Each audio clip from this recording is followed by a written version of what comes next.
So, good day sir, good day everyone. So, my assigned topic is all about the table etiquette.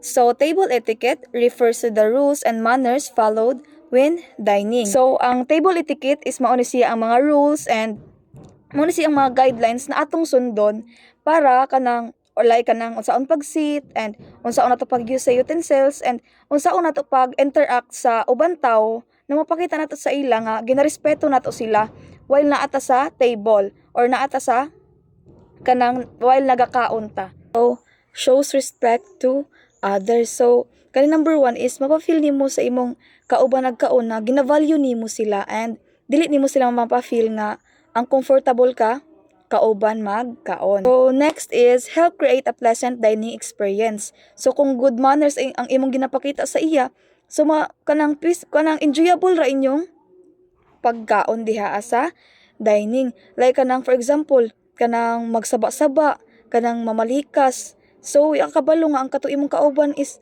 wala na siya ganahi sa imo, wala siya ganahi or kanang uncomfortable siya. So, dili na dayon siya ganahan mukaon muwad na dayon og gana. Next is reflect your upbringing and professionalism.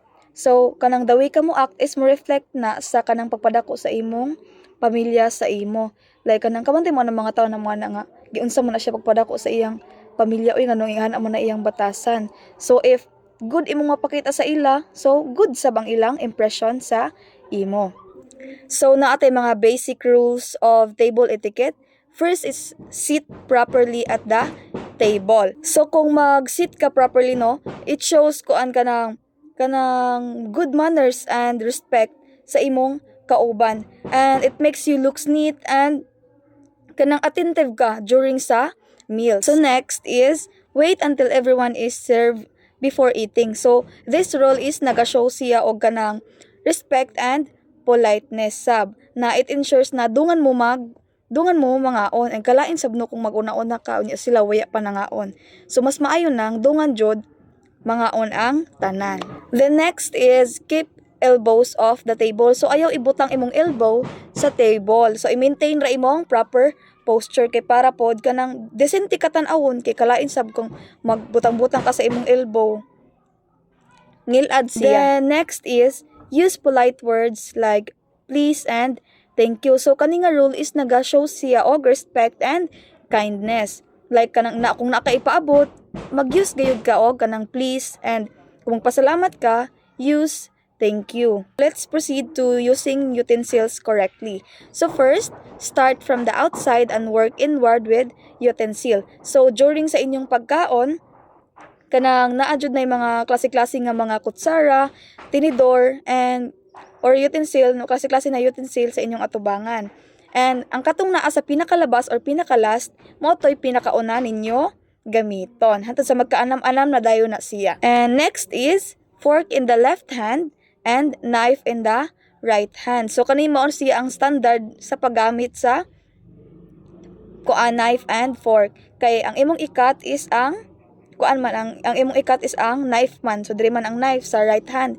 And then ang fork mao ti imong pang-hold sa katong pagkaon. Then imo din siya para madali ra siya nimo ma-cut. So next is rest utensils on the plate when not using. So kung kanang like for example kanang mag-inom ka og tubig, so ang imong i-place ang imong utensil sa plato. Ayaw siya kanang dadadaw like kanang mag-inom kag tubig, ayaw pag dada ang imong kutsara kay para maka-prevent pud siya og mess. And next is do not wave utensils around. So ayaw wara-wara ang imong mga utensils like kanang kuan sab kanang like katong knife and fork. Kalain sab kanang magwara-wara ka unya.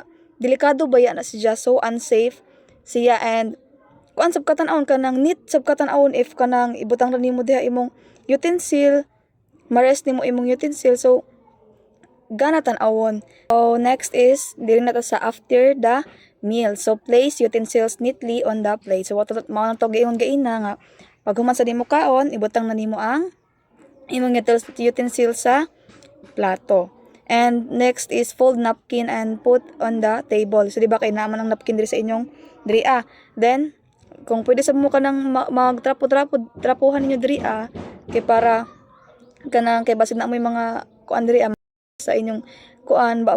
Then next is wait until everyone is done before leaving. So watan sa nimo ang tanan na mahuman og kaon before ka mo tindog or before ka mo hawa.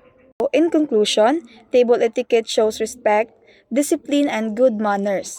Practicing it makes dining pleasant and leaves a positive impression on others. So importante karadyo ang table etiquette no kay makapakita siya og kanang respeto and disiplina sa atong kaugalingon.